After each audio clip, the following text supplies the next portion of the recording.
আজ বাংলাদেশের জুলাই বিপ্লবের প্রতীক শহীদ শরীফ ওসমান হাদির নামাজে জানাজে আমরা শরীক হলাম।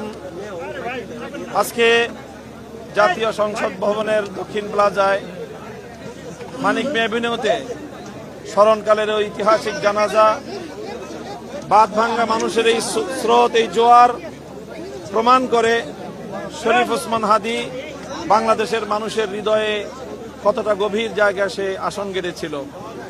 গোটা বাংলাদেশের মানুষ সারা পৃথিবী জুড়ে শরীফ ওসমান হাদির বিরহ বেদনায় তারা কাতর। তবে আসার কথা হলো যে তারা এই শোককে শক্তিতে পরিণত করেছে।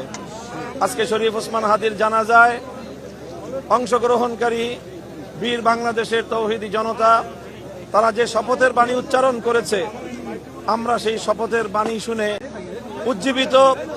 আমরা মনে করি খুনিরা শরীফ ওসমান হাদিকে হত্যা করার মধ্য দিয়ে জুলাই বিপ্লবকে ব্যর্থ করতে চেয়েছিল, কিন্তু আজকে শরীফ ওসমান হাদির এই আত্মত্যাগের মাধ্যমে বাংলাদেশের নতুন প্রজন্ম যেই সাহসী এবং যেই উদ্দীপনা তারা দেখিয়েছে এবং তারা যে শপথে উজ্জীবিত হয়েছে, আমরা মনে করি এর মাধ্যমে খুনি এবং তার ষড়যন্ত্রকারী সহযোগীরা তাদের ষড়যন্ত্র ব্যর্থ হয়েছে এবং শরীফ ওসমান হাদির যেই শাহাদাতের বদলা নেওয়ার জন্যে বাংলাদেশের মানুষ যেইভাবে শপথ গ্রহণ করেছে, এটি বাংলাদেশে আধিপত্যবাদের চূড়ান্তভাবে কবর রচনা করবে ইনশাআল্লাহ।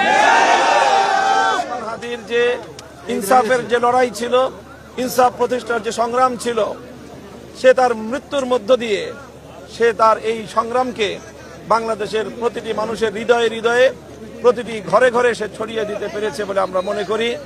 কাজী শরীফ ওসমান বিন হাদির এই জীবন সময়ের দিক এবং সময়ের বিবেচনায় ক্ষুদ্র হতে পারে, কিন্তু কর্মের বিবেচনায় এবং লক্ষ্য উদ্দেশ্য অর্জনের বিবেচনায় একটি সফল এবং সার্থক জীবন বলে আমরা মনে করছি।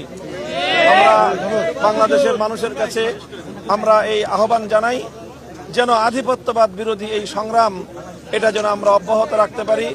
তবেই আসলে শরীফ ওসমান বিন হাদির এই শাহাদাত এটি সত্যিকার অর্থে কার্যকর হবে এবং তার স্বপ্ন বাস্তবায়ন হবে ইনশাআল্লাহ।